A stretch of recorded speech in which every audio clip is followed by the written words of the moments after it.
If you have these players in Dynasty right now, do not sell them. Hold them because, frankly, the downside risk is far outweighed by the potential upside. Starting with Will Levis and Bryce Young at the quarterback position, each of the last 2 seasons, we have seen 4 quarterbacks finish as QB1s in the top 12, specifically, for the first time in their careers. And these are 2 young quarterbacks as well positioned as any.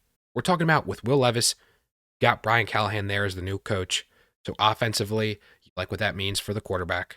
We're talking about systematically, average depth to target, going from the highest to the lowest with a Brian Callahan-led offense. And so interestingly, you're going to think, oh, well, is that good or bad? I view it as with a guy like Will Levis and his gunslinging mentality, the guy that threw for bomb after bomb, that first start in his career, a 30-plus point week with DeAndre Hopkins, it was great. Not really a book on him just yet. You're talking about a more methodical, slow, churning, well-oiled machine. Guys like a Tony Pollard, a Tyjae Spears, able to receive the ball, bring in a Calvin Ridley. You add a Lloyd Cushenberry, a J.C. Latham as other offensive weapons to well protect Will Levis to ensure he has time to throw to those receivers, to those running backs. Relative to where he's currently priced, I see Will Levis as this QB20 ascension to a QB15 a year from now, if anything sooner. With Bryce Young, similarly, we're talking about now it's Dave Canales as the new head coach, a guy that has been the effective quarterback whisperer among those 4 unique quarterbacks each of the past 2 years to be QB1s, to be in that top 12. We're talking Geno Smith and Baker Mayfield, both of which Dave Canales had his fingerprints all over their success. So you look at Bryce Young, the weapons that he has seen this offseason. We're talking about on the offensive line, Robert Hunt and Damian Lewis. So interior, give him more time to throw to a guy like an Xavier Legette, a Jatavian Sanders, and a Jonathan Brooks out of the backfield, a guy that can really hope to just create a multiple offense in the sense that Bryce Young has play action help, can actually throw the ball downfield to guys that aren't just swarmed because the defense knows they can't really expect any running game success. Again, in this QB20 conversation, if we're talking an ascension to the QB15 territory, that's effectively the 3rd, 4th round of your startups, not the 5th, 6th, 7th, 8th rounds. So that is meaningful upside. And I want to make it clear, with these 2 young quarterbacks in particular, we're not talking the sunk cost fallacy whatsoever, because the cost does not in any way outweigh the potential benefit where they're already priced. There's already been certain reaction. If everything goes wrong and awry, so what? These are guys that, especially in this offseason, in this summer period, there's no need, no rush to sell if you have them on your team. And if anything, be patient. At least let this year play out in true, at least competent situational opportunities for young quarterbacks. At running back, we're going back to the Tennessee Titan. Well, it's Tony Pollard. I had to do a double take. I did not at all recognize really this seemingly precipitous drop over the span of a month after the draft. It's not like a running back was added there. We know what the Titan situation was. Tony Pollard walks into it, and I see Tyjae Spears rising in value, and I see some comments lately, some high coach speak for both of them as receivers. But Tony Pollard, at the end of the day, he's the guy that got the 3-year, $7 million per contract. Tony Pollard at 27 years old now, a guy that's outside the top 30 in running back landscape, a guy that has been consistently a top 20 producer, if anything, has potential upside, or has shown at least upside to be low-end RB1. Is that what I am assuming he's going to be in 2024? Not necessarily. But with Tony Pollard, I just view the current running back 31, running back 35 sentiment. I just don't see why. I see a guy that can easily rise to back into the fringe, at least the RB 24, 25 conversation. We're really talking a current landscape, a current price of Tony Pollard, a valuation that places a Blake Corum, Kendre Miller, Zach Charbonnet, and Zach Moss as no-brainers ranked ahead of him? Really?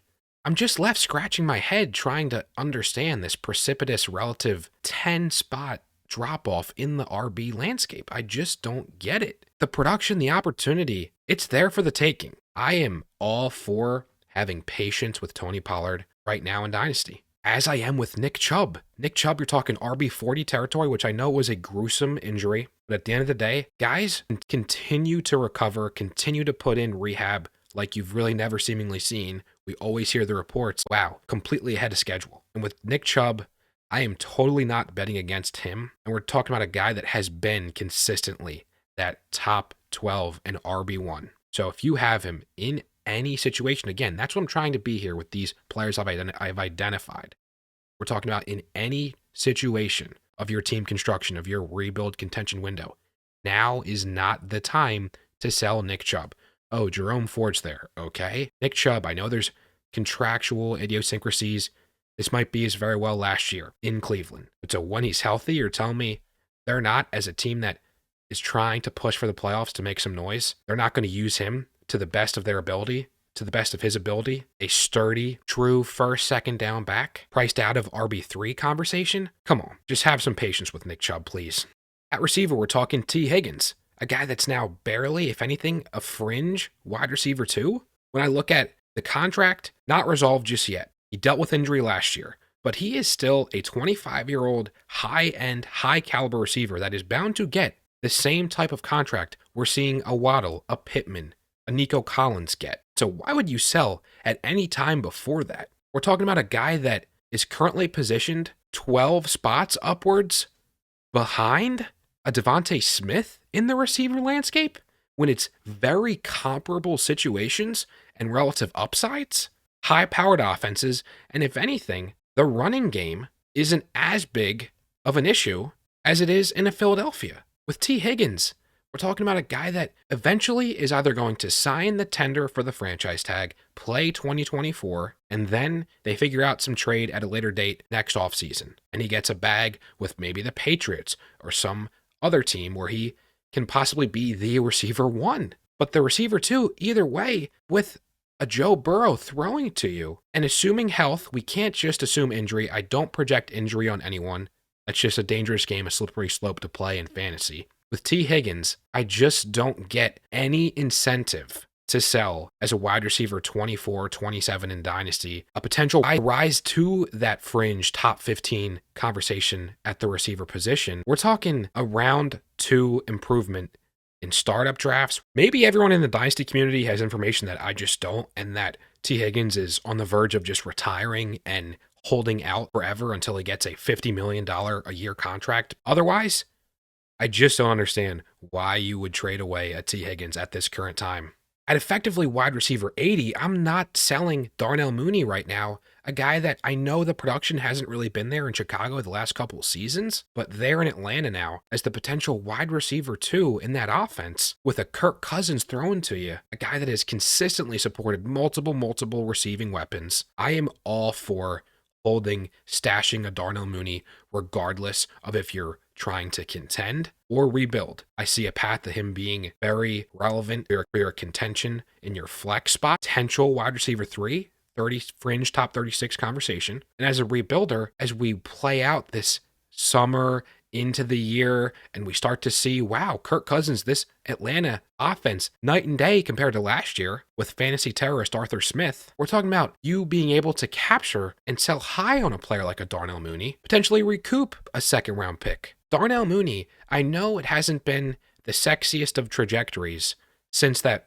nice year 2 there in Chicago, but he got a healthy contract. And there's Drake London, Kyle Pitts, I get that. But beyond, Rondale Moore, okay? We're talking about a path to being incredibly relevant, more than at least the wide receiver 80 price tag in Dynasty. And a guy that isn't going to be 30 anytime soon. Maybe it's a hot take here, but Jake Ferguson is not a guy that I'm looking to sell currently in Dynasty. I want to hold on to this current valuation of tight end 10 upwards, but then as low as tight end 17, depending on where you look. Average it out, we'll call it barely a low-end tight end 1 valuation. A guy that went and put out tight end 9 numbers. And I just view that effectively as his path for 2024 relevancy, tight end 9 or even higher. You look at the Dallas Cowboys situation, it's CeeDee Lamb, and then who else? Who else is there? It's CeeDee Lamb and then Jake Ferguson in my eyes. We know Dak Love him or hate him, he's a fantasy supportive quarterback, and they're going to be, by nature, a more than serviceable offense in general. So Jake Ferguson at 25 years old, I see him at least staying where he's currently valued, if anything rising, when people accept, okay, maybe this guy is here to stay in this top 10 producing conversation. So he's at least warranting a top 10 valuation in Dynasty. Does he pose incredible, insane upside at the tight end position? Maybe not quite to a TJ Hawkinson, to a Kelsey, but once you move outside of those top end difference making players, Jake Ferguson has every case to be that next in line guy. With Cade Otton, we're talking about a guy that's barely holding on to a top 24 tight end valuation, which I get given the production hasn't quite been there, anything beyond really top 20 the first couple of years. But now with Liam Cohen, we're talking about a new offensive identity, a new play caller, a guy that when he was a play caller with the Rams 2 seasons ago, targeted tight end at the 10th highest rate in the NFL compared to the Buccaneers the last several seasons, a bottom 3 rate. So Cade Otton, he is really a breakout candidate in my eyes at the tight end position. A guy that could very well be a top 15 producer. And so then we're talking easily cracking the top 20 in Dynasty valuation. If anything, top 15 Dynasty valuation for a 25-year-old tight end. I just don't see how Cade Otton falls anywhere below this current price. So why would you sell him right now? Do you guys agree with these 8 old candidates effectively in Dynasty? If you have them on your roster, why would you consider selling them right now at an effectively floor at a discount price when I see upside for each and every one of them to varying degrees, but nonetheless, guys that you have no true incentive to sell, especially in this offseason, this summer period where we might be bored, we want to get some action, but get your fix in by playing NCAA 25, scouting the 2025 class. Don't be the guy that just trades out of desperation or boredom. In a ultimate game of upside, that being the name of the game in Dynasty, these are the prime players that I've identified.